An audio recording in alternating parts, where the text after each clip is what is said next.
amalan yang dilakukan malaikat yang lain ya adalah menghadiri majelis zikir. Jadi malaikat itu hadir pada saat ada majelis atau pertemuan-pertemuan tentang ilmu, yang mengajarkan tentang ilmu atau zikir-zikir ya. Sesungguhnya Allah memiliki malaikat-malaikat tambahan yang senantiasa berjalan mencari majelis-majelis zikir. Maka apabila menemukan majelis yang di dalamnya ada zikir, para malaikat tersebut duduk bersama mereka dan mereka saling menaungi dengan sayap mereka, sehingga memenuhi antar mereka sampai langit dunia. Maka apabila mereka berpisah, yaitu dari majelis zikir itu, maka naiklah malaikat tersebut ke langit. Hadis riwayat Bukhari Muslim. Jadi zikir di sini artinya majelis-majelis ilmu yang Umi bilang tadi ya. Yang mengajarkan tentang ajaran-ajaran Islam yang sesuai dengan syariat ya, berdasarkan Al-Quran dan hadis ya. Amalan yang selanjutnya adalah malaikat itu mendengarkan khutbah. Rasulullah bersabda, bila hari Jumat, nah mas, ini mas ya, untuk laki-laki nih, bila hari Jumat, maka di setiap pintu di antara pintu-pintu masjid itu ada malaikat yang menulis. Malaikat itu menulis kebaikan. Yang pertama yang datang, kemudian yang selanjutnya orang-orangnya ya. Kemudian apabila imamnya itu duduk, mereka melipat lembaran catatan. Jadi sampai seorang imam itu duduk ya, mereka tidak lagi menulis. Jadi mereka itu menunggu imamnya dan datang untuk mendengarkan zikir atau khutbah. Hadis riwayat Bukhari Muslim. Nah, makanya pada saat khutbah itu malaikat itu juga ikutan mendengarkan juga, dan jangan melakukan kegiatan yang merusak ibadah. Padahal khutbah itu adalah bagian dari sholat Jumat. Jangan ditinggalkan khutbah Jumat ya. Amalan yang selanjutnya yang dilakukan malaikat adalah mengucapkan amin ketika imam mengucapkan amin. Amin juga malaikat. Ya Allah, kabulkanlah. Di dalam sholatnya dan mengatakan Allahumma Rabbana walakal hamdu. Ketika imam membaca Sami Allahu liman hamidah ya. Sami Allahu liman hamidah. Malaikat juga mengatakan apa? Rabbana atau Allahumma Rabbana lakal hamdu. Kita juga itu tuntunan juga setelah ruku iktidal, imam membacakan Sami Allahu liman hamidah, kita membaca Rabbana walakal hamdu. Dan ada hadis yang mengatakan tambahlah hamdan kasiron thayyiban mubarakan fi. Malaikat itu akan mencatat untuk kebaikan kita. Dan apabila imam baca amin, maka bacalah amin. Dan barang siapa pembacaan aminnya bersama bacaan aminnya malaikat, nah jadi kita ngikuti aminnya imam ya, maka akan diampuni dosanya yang telah lalu. Enak ya? Dengan kayak gitu aja, makanya ada sholat berjamaah itu penting juga. Siapa sih yang gak mau dosanya diampuni tanpa kita tahu seberapa banyak dosa kita. Rasulullah bersabda, apabila imam membaca Sami Allahu liman hamidah, maka katakan Allahumma Rabbana lakal hamdu. Karena ini lagi, maka pada saat kita mengucapkan itu, maka bersamaan dengan ucapan malaikat dan dosa-dosanya yang telah lalu akan diampuni. Hadis Bukhari Muslim. Nah, ternyata sholat ini adalah amalan-amalan malaikat juga. Jadi malaikat itu dari cerita yang sebelumnya itu, mereka itu kan sholat di Baitul Ma'mur ya, di langit bagian atas. Kemudian ucapan malaikat seperti ini, tidak ada di antara kami kecuali dia memiliki kedudukan yang diketahui. Dan sesungguhnya kami berdiri bersab-sab, sesungguhnya kami bertasbih. Dalam surat As-Saffat ayat 164 sampai 166. Jadi malaikat juga sama seperti kita, Dek. Ya, mereka itu juga sholat berjamaah juga. Ya, sholat berjamaah, bertasbih seperti kita. Jangan dikira malaikat itu tidak mengerjakan apa yang diperintahkan oleh Allah, mengerjakan, justru dia sangat taat ya. Apakah kalian tidak mau bersab seperti sab-sabnya malaikat di sisi Rabb mereka? Para sahabat berkata, "Ya Rasulullah, bagaimana malaikat bersab di sisi Rabb mereka?" Maka beliau bersabda, mereka menyempurnakan saf yang pertama dan mereka saling merapatkan saf. Hadis riwayat Muslim. Jadi seperti yang kita lakukan, ini tuntunan juga seperti kita ketika sholat berjamaah, maka isi dulu yang saf yang pertama, sempurnakan, jangan ada yang kosong. Kemudian saling merapatkan, jika ada yang longgar dirapatkan. Sesungguhnya malaikat yang di sisi Rabbmu tidak sombong dari beribadah kepadanya, bertasbih untuknya dan bersujud padanya. Quran Surat Al-A'raf 206. Amalan malaikat yang lain adalah mengucapkan salam. Nah, mengucapkan salam kepada siapa malaikat itu? Satu, mengucapkan salam ketika memasuki rumah Ibrahim. Kedua, yang diucapkan salam, dapatkan salam tuh ada dua istri Rasulullah, yaitu dua istri Rasulullah. Siapa mas yang dapat salam malaikat? Oke, Khadijah dan Aisyah. Sesuai dalam hadis Bukhari Muslim, bila Khadijah mendatangimu, maka sampaikan salam dari Robnya dan dariku, kata Jibril. Kemudian untuk Aisyah, wahai Aisyah, ini adalah Jibril mengucapkan salam untukmu. Jadi kehormatan, satu kebanggaan ya, Aisyah dan Khadijah mendapatkan salam dari malaikat Jibril. Malaikat pun mengucapkan salam kepada orang yang beriman ketika sakaratul maut. Jadi orang yang beriman saja yang mendapatkan ucapan salam. Arti salam itu kan keselamatan, ya. Jadi hanya orang beriman. Nah, orang kafir tidak. Mereka adalah orang-orang yang diwafatkan malaikat dalam keadaan baik. Para malaikat mengatakan, keselamatan atas kalian. Masuklah kalian ke dalam surga dengan sebab apa yang kalian amalkan. Jadi kalau kita amalnya cuma sebatas sholat saja, maka kita akan masuk surga dengan amalan sholat saja. Nah, seperti itu, puasa dan yang lainnya. Quran Surat An-Nahl ayat 32. Selain itu, malaikat mengucapkan salam kepada penduduk surga setelah pintu surga dibuka. Dan digiring orang-orang yang bertakwa ke surga secara berkelompok, sehingga ketika mereka mendatangi surga dan dibuka pintu-pintunya, dan berkata para penjaganya, keselamatan atas kalian, kalian telah baik, maka masuklah kalian ke dalam surga selama-lamanya. Surat Az-Zumar ayat 73. Pasti malaikat itu kalau sudah nyuruh masuk kayak kita bertamu kayak gitu, apa yang dilakukan oleh malaikat penjaga surga adalah tersenyum pastinya karena disambut. Nah, berbeda dengan orang-orang kafir ya, ketika di dalam neraka itu juga disambut juga dengan bukan senyum, karena sama ya, iya siksaan dan wajah-wajah kejam yang keras.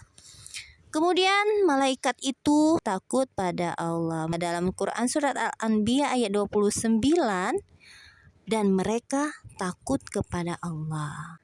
Dan dijelaskan pula ada Quran Surat An-Nahl ayat 50, mereka takut kepada Rob mereka yang ada di atas mereka. Jadi takutnya malaikat itu betul-betul takut, ya, betul-betul takut, bukan seperti kita. Kayak adek misalnya dibilangin takut, tapi bukan seperti itu. Takut mereka, dan mereka itu melaksanakan memang dengan tunduk dan patuh betul kayak gitu, dengan apa yang diperintahkan oleh Allah. Nah, selain itu ada amalan yang berkaitan dengan alam semesta yang dilakukan oleh malaikat. Apa sih amalannya?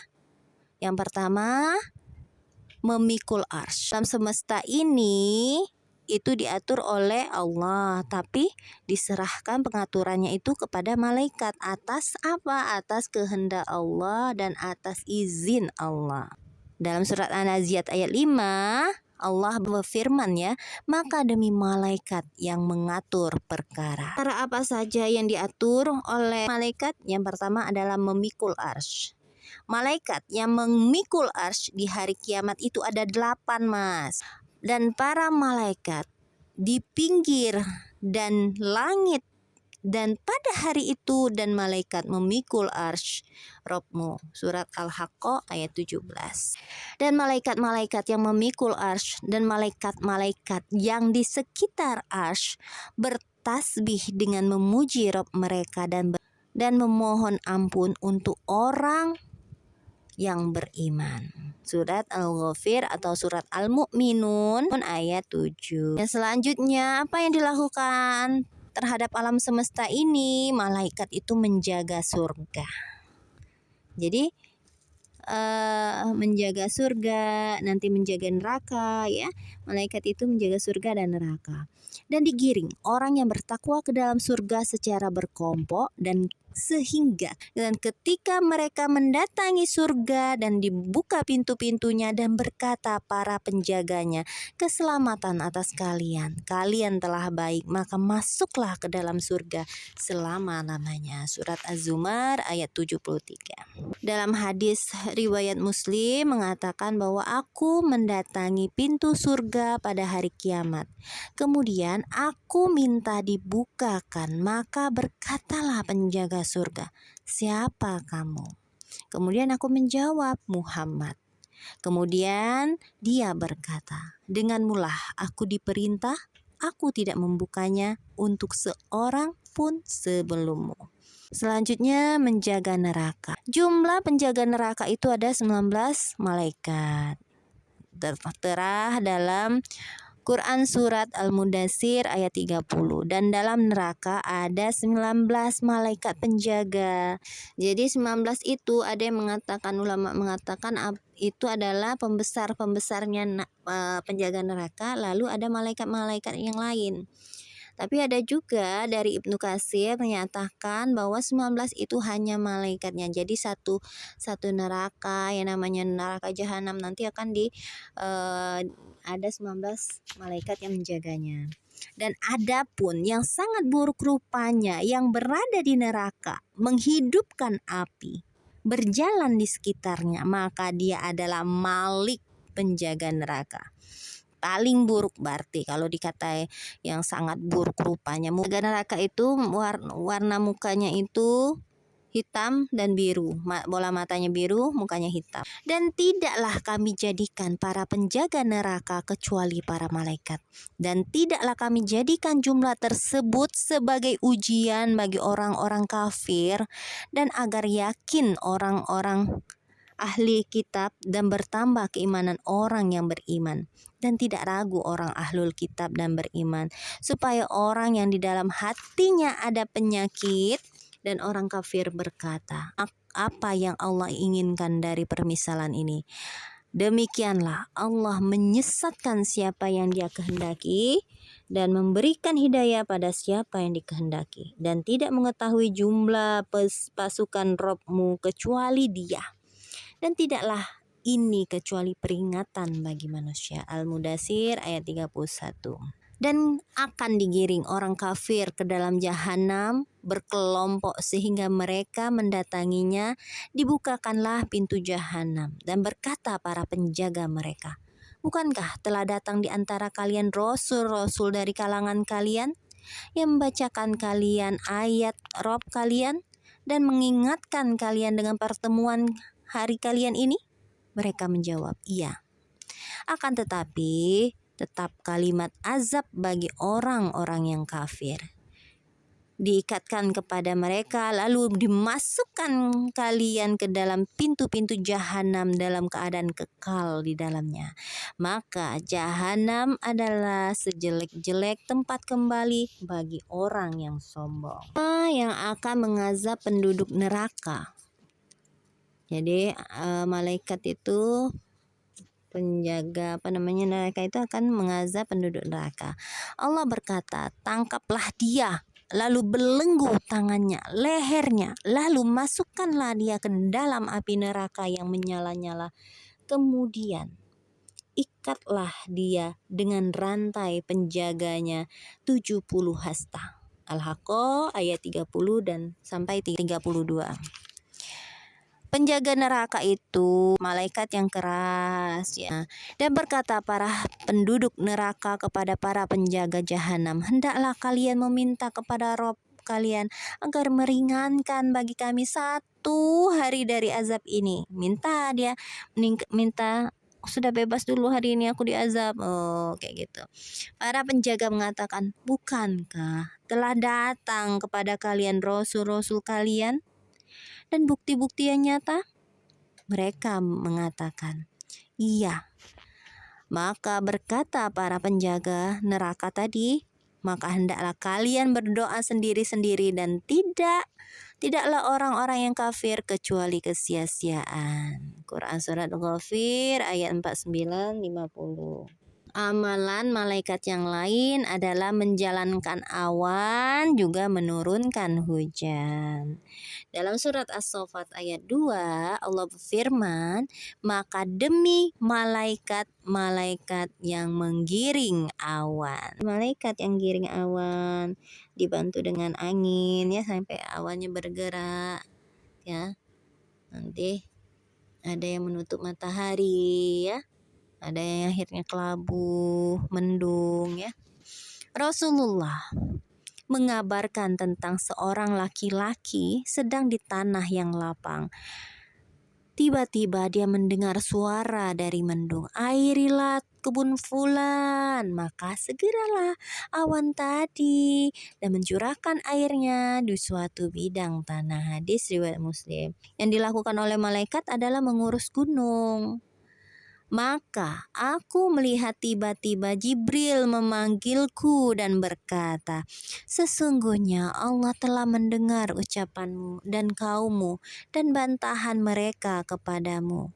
Sungguh Allah telah mengutus malaikat gunung supaya kamu memerintahnya sesuai dengan kehendakmu. Maka kemudian malaikat gunung memanggilku dan mengucapkan salam kepadaku dan berkata, wahai Muhammad, seperti yang diucapkan Jibril, kalau kamu menghendaki, maka aku akan menjatuhkan 2 gunung yang keras ini ke atas mereka. Penjaga gunung itu, 2 gunung itu ya, mereka itu mau lemparkan gunung tadi ke tempat orang-orang yang menyakiti Rasulullah. Tapi Rasulullah tidak mau karena Rasulullah masih ingin mendakwakan Islam kepada mereka. Dan amalan malaikat yang lain adalah meniup sangsakala.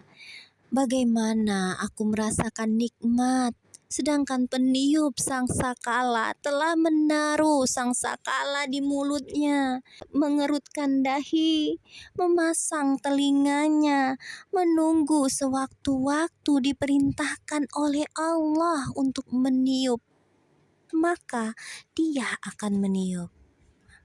Hadis riwayat Tirmizi. Sebenarnya malaikat peniup sangsakala itu menunggu saja, menunggu diperintahkan. Hai malaikat peniup sangsakala, silakan tiupan yang pertama. Oh, mati semua. Nah, amalan yang berikutnya adalah menjaga kota Mekah dan Madinah. Ya, karena di Mekah itu ada Baitullah dan Madinah adalah tempat yang dimuliakan, tempat Nabi hijrah, tempat kuburan juga, dan di sana juga nanti Nabi dibangkitkan. Maka di sana juga Mekah dan Madinah itu termasuk 2 kota yang akan dijauhi atau tidak dimasuki oleh Dajjal. Tidak ada sebuah negeri kecuali akan diinjak oleh Dajjal, kecuali Mekah dan Madinah. Tidak ada jalan di kota Madinah kecuali ada malaikat yang berbaris di jalannya. Kemudian goncanglah Madinah dengan penduduknya 3 kali goncangan. Maka Allah mengeluarkan darinya setiap orang kafir dan munafik. Rasulullah bersabda, di seluruh jalan-jalan Madinah ada malaikat-malaikat. Madinah tidak akan dimasuki wabah penyakit dan dajjal. Hadis Bukhari Muslim. Jadi malaikat di sana akan menjaga, termasuk juga menjaga dari wabah dan penyakit ya. Amalannya selanjutnya adalah menaungi negeri Syam. Negeri Syam itu adalah negeri yang diberkahi. Yang itu yang namanya Syam itu Mas adalah Palestina Mas. Ya. Karena apa? Di sana Masjidil Aqsa itu menjadi tempat Isra Mi'rajnya Rasulullah. Tempat Isra Mi'rajnya Rasulullah. Keberuntungan bagi negeri Syam. Maka para sahabat berkata, maka yang demikiannya Rasulullah. Maka beliau berkata, karena malaikat-malaikat Rahman, Ar-Rahman membentangkan sayap-sayap mereka di atas negeri Syams. Mereka tidak memaksiati Allah dalam apa yang Allah perintahkan dan mereka mengerjakan apa yang diperintahkan. Surat At-Tahrim ayat 6. Jadi negeri Syams itu adalah negeri yang juga diberkahi ya. Juga diberkahi oleh Allah.